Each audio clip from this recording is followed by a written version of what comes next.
All right, welcome back to the channel. It's your boy Fanon, and in this video, we're going to be in the lightweight division where Gervonta Tank Davis's team speaks out about Devin Haney and something that Devin Haney said and a stance that Devin Haney took about fighting him, which is mighty funny to me, seeing as so many Devin Haney fans say that Devin is really trying to make that fight. He's really trying to make that fight. Well, according to Kenny Ellis, it doesn't sound like he is because he says something that was kind of funny. Let's talk about that in this video.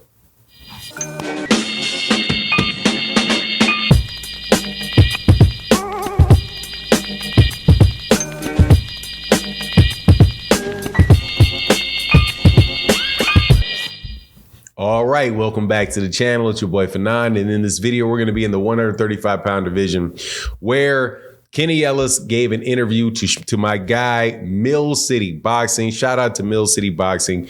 Great channel, does great interviews, regular interviews. One of the trainers for Gervonta Davis, who addressed something that was said by Devin Haney as it relates to a fight between the two fighters and the two camps.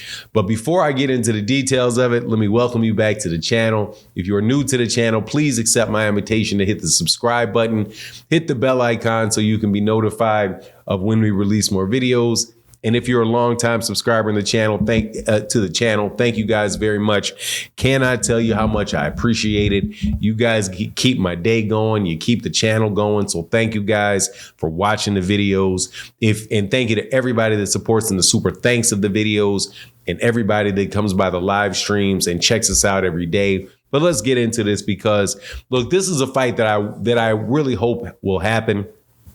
And that is a fight between Gervonta Tank Davis, who is the big cash cow in boxing. Even though people keep trying to steal his title, like all of a sudden everybody's trying to steal his, it's hilarious. All of a sudden, everybody's doing more money, doing bigger numbers than Gervonta Davis all of a sudden, even though Gervonta Davis and Ryan Garcia did the biggest pay-per-view in boxing since Conor McGregor, Floyd Mayweather Jr., Canelo Alvarez versus Gennady Golovkin won, and I think it did more than that. But all of a sudden, everybody's getting bigger numbers than him.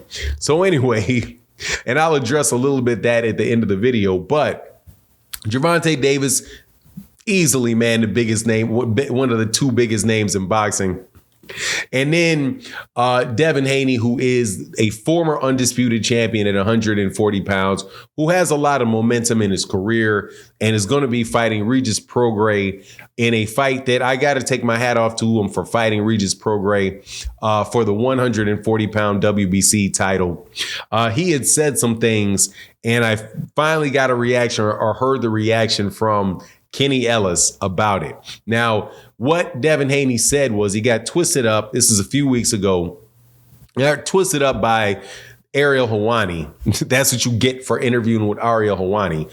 And people interviewing with him, man, please, y'all need to stop that. Because that dude don't like boxing. The way that he dumped on boxing after Francis Ngannou managed to thump up Tyson Fury. Regardless, though, he caught Devin Haney up because Devin said that in order for him to fight Gervonta Davis, the fight has to be at 140 pounds. But he would go down to 135 for the right fight.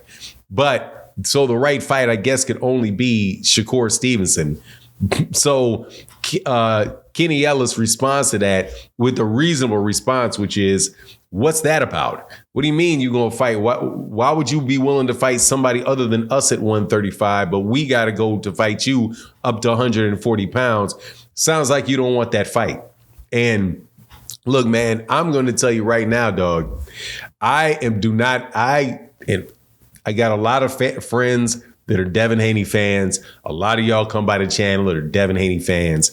Look, man, you gotta look at it for what's actually transpiring, what's actually taking place, and tuck your feelings just a little bit about when you're looking at them and trying to assign motivations to certain moves where the motivations that you assign to them really don't jive with the action. And let me tell you what that is. Devin Haney does not want to fight at 135 pounds. Okay. He doesn't want to fight at 135. I believe that he can barely make, at least he said he can barely make 140 pounds. So even though Devin Haney, I'm sure, has full confidence in his ability to fight because he's an excellent fighter, why wouldn't he believe that he can win fights? The two guys at 135 pounds that we're talking about, Gervonta Davis and Shakur Stevenson, that division may be the most top-heavy division in all of boxing. The only division that I could think that is that could even possibly be more top-heavy than 135 pounds is 147 pounds with Jaron Ennis and Terrence Crawford. That's it. And if you included Errol Spence, if he gets back, well, he's at 154 now. So Terrence Crawford and Jaron Ennis, that's it.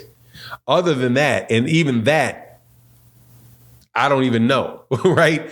That's how tough that competition is between Gervonta and Shakur. Devin Haney could very well get outboxed and beat in a lopsided fight by Shakur Stevenson.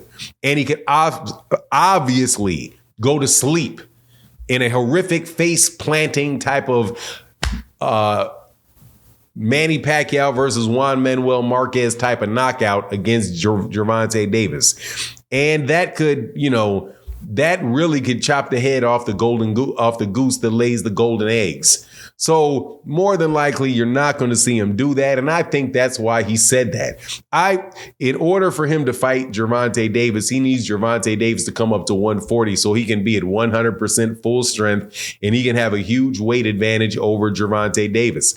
Otherwise, that fight is not going to happen. And you can track it back to when he was at 135 pounds.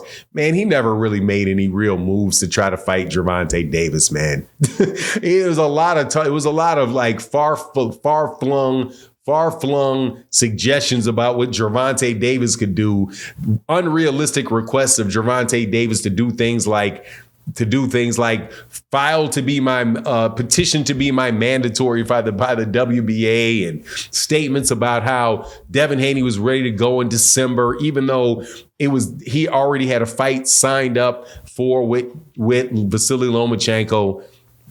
Nah, man, a whole lot of the stuff was just not real. Okay. And now Kenny Ellis is looking at it strangely like, why would you say we would have to go to 140, but you'll fight other people at 135? Well, the answer is because he's really not trying to fight you, man. They're trying to find a way to grow his name, get his name big on his own accord. He's making big money in the fights that he's getting. So even though he won't be making as much money as he would in a singular fight against Gervonta Davis, 5-6 of the fights that he's taken, which are legitimate fights, but fights that he's favored to win, might get him to the same place. That's how I see it. I can understand how somebody may see that in a different fashion, but nah, that's what's going on. So shout out to Kenny Ellis for saying something about it. And it is what it is. You can leave your comments in the comment section. I'd appreciate it. You can call me every kind of hater, this, that, and the other thing, man. Stop sucking your thumb. Just look exactly what's been going on for the last several years, and you'll know I am dead on about what's happening. Or at very least, it's the most reasonable explanation for the things that we've been seeing. Anyway, that's my take on the matter. Please let me know what you think in the comment section. And with that, I'm out. Peace.